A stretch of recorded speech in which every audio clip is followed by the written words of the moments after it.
Here's a funny story. Last month, I visited the temple of Alex and Allyson Grey in upstate New York, the Chapel of Sacred Mirrors. If you've seen me, if you've seen my posts, my videos, my email, you know that I love this place. I love Alex and Allyson.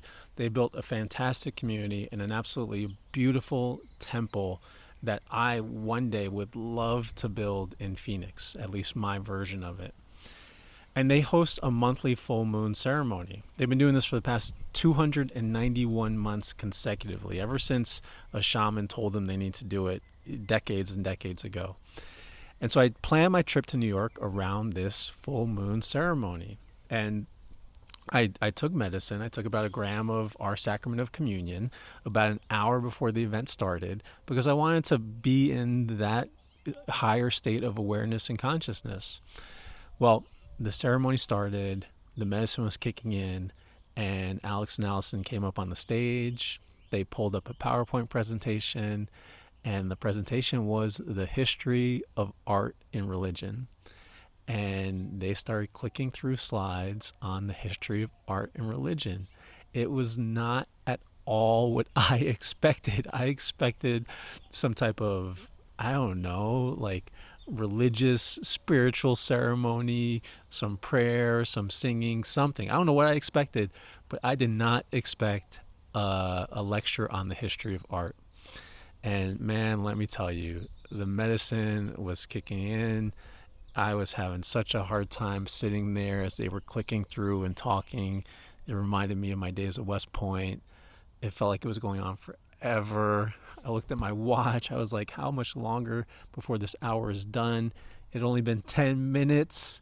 And, if you've done this type of medicine, you know that time distorts frequently.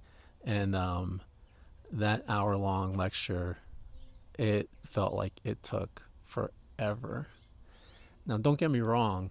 I love Alex and Allison. They're amazing artists, and I really would have loved to experience that lecture under different circumstances. But in the mindset and state of consciousness I was in, it was not the best time for me. So what did I do? So after I looked at my watch and only been 15 minutes now, I was like, you know what, Robert? Like, I can't really focus on the art presentation. So let me just focus on the artwork on the walls because it's an art museum type environment. And let me just meditate. And so that's what I did. So I took off my mala beads and I just started meditating. And I meditated. That's what got me through that presentation. It got me through the rest of it, which it got better. There was prayer and there was singing that came later after the hour. The hour was just kind of a warm up. And then later in the night when we started the bonfire, I continued to meditate. I continued to meditate while listening to beautiful music and watching people dance. And I meditated almost the whole night for like 3 or 4 hours. So what does meditation actually look like? Because that word, so many people have all these different thoughts and ideas of what meditation actually looks like. And I thought I'd share with you what it looks like for me. And so I think for me, there's probably at least 2 or 3 different types of meditation. And the first one, which I think is the most common, is what I call the liminal state. At least the goal is to get into liminal state. And the liminal state is that area of your brain or that state of consciousness that is right before you're falling asleep. So it's like in between waking consciousness and sleep. It's when your brain waves move from beta to alpha, which is the relaxed brain wave, and then to theta, which is really that like you're in the void, you're about to fall asleep, you can somewhat feel that you still have this identity, but you're no longer attached to your human form. You're kind of like in this nothingness void, the liminal state right before you fall asleep. And so how do I get into that state? Well, first off, I usually don't. And that's what most people get wrong about meditation. Getting into that Zen-like mindless state takes a lot of practice, a lot of time, a lot of dedication. And unless you are willing to meditate for hours a day, you probably are going to be very challenged to get into that liminal state on a consistent basis. But the good news is you don't freaking have to, because here's what the science shows. The science shows that the act of meditating that we're going to talk about, if you do 20 minutes a day, you're going to experience less anxiety because your cortisol, your stress levels are going to go down. You're going to experience greater creativity, more peacefulness throughout your day. And there's just so many more benefits, more happiness, more openness, you name it, all from doing this practice that I'm about to share for 20 minutes. And so what is the practice? So usually for me, the practice is sitting in a comfortable chair. Usually these days I sit on a meditation cushion like this, on a soft padded floor. I don't want to sit too comfortable because I don't want to fall asleep. So if you're laying on the couch with your head back trying to meditate, you will probably fall asleep. And if you do, that's okay, because that's what your body needs, right? No judgment. If you fall asleep during meditation, it's okay. Don't judge yourself. So I usually sit cross-leg, half lotus position, which don't worry about what a half lotus position is. It's just a comfortable position.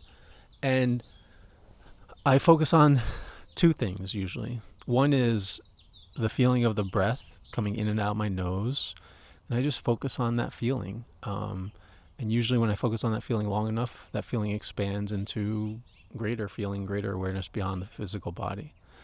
And the other thing I will focus on, sometimes, not all the time, is a mantra. When I practice mala beads, I definitely focus on the mantra. And my mantra is, I am the spirit of love. Now that's a evolution of my teacher's mantra, which is, I am loving awareness. That was Ram Dass's mantra. But I say, I am the spirit of love.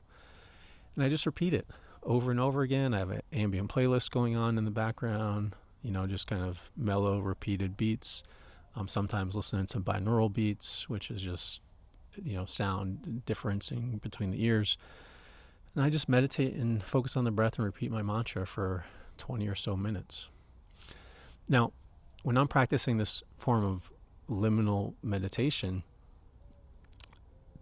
things come up, right? We are human. It's natural for us to think about our to-do list, our grocery list, our emails, the kids crying in the other room.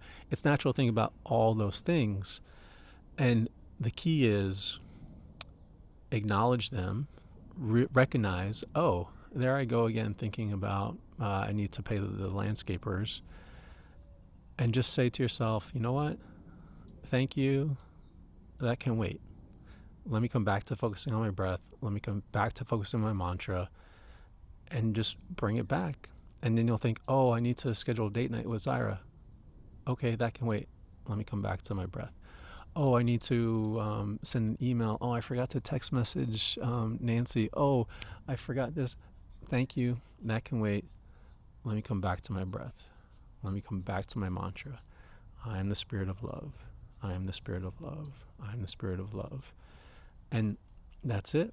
That's the practice for 5, 10, 15, 20 minutes, however long you want to practice for. You can do it on the airplane, on the train, in the Uber, in your bed at night before you fall asleep. You can do it almost everywhere that you're able to, kind of not focus on the world around you. And you don't actually have to get into the liminal state in order to have all the benefits of meditation. But I want to talk about two other forms of meditation. Because see, as I was meditating at Alex and Allison's full moon ceremony, I was sitting there, I was listening to some beautiful Moroccan music, trying to just zone out. And, I was saying, I'm the spirit of love, I'm the spirit of love. And someone came up to me and they wanted to talk to me. And I looked at this person and I was like, in my head, I'm thinking, don't you see the mala beads passing through my hand? Wouldn't you think that I'm meditating? And I got a little frustrated by it. And then I caught myself. Because see, I think another form of meditation that isn't talked about enough is active meditation. As I'm repeating, I'm the spirit of love, I remind myself when I'm actively meditating that I'm the spirit of love in all forms, in all ways. I am not the spirit of love when my eyes are closed and I'm in the bedroom with ambient music playing and the door locked. I'm the spirit of love everywhere, including when strangers are talking to me or asking me where I'm from. And so I caught myself and I said, Robert, don't be frustrated. This is the practice. This is where you need to show up as loving. And so that's what I did. I kept my mala beads, right? Because in my head, I'm thinking, I am the spirit of love. Who is this person? Who are you? Wow, I love you. I don't even know you, but I love you. I want to know everything about you. Tell me, where are you from? What's your story? What brought you to this temple here tonight? Tell me. And oh, don't you look at this band playing? I love them too. And I love the artwork in this house, and I love everything. And they're talking, and when I catch my mind drifting, when I start thinking, oh, what time am I going to leave this place? I just come back to the mantra. I am the spirit of love. And I am engaged in an act of love right now with this person, with this band, with this community. I am the spirit of love. I am the spirit of love. And so I do that many times when when I'm out and about, when I'm in my living room and the kids are playing and I'm just watching them play and I'm just watching them play. I am the spirit of love, and I love my family so much, and I love Zyra so much. When I'm cooking dinner with her, I am the spirit of love. I am the spirit of love. I love this moment. I love cooking dinner with her. Right? So that's what I call the act of meditation. I'm doing it right now. I'm doing it right now with you. Right now, I am the spirit of love. And the other type of meditation is exploratory. And this meditation is so important in the psychedelic medicine space, because especially when you're in the medicine, in altered states of consciousness, things are going to come up that you may not be able to control. You may see images. You may think about your work. You may think about and relive things from your past. And what I teach people is it's the same practice. It's what is your mantra? What is your intention?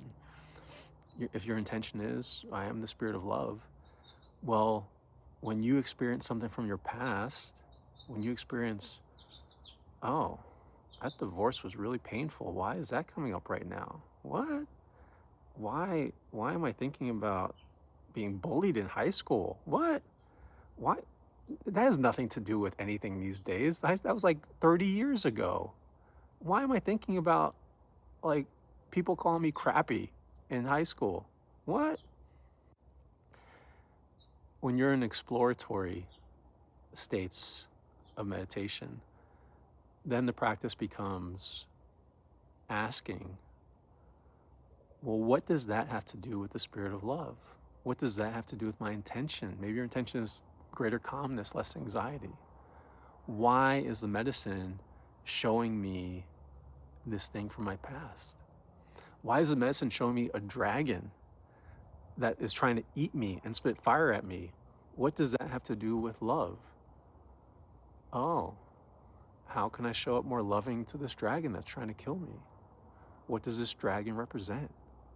Where do I see things that I think are evil in this world that I need to show up more lovingly to?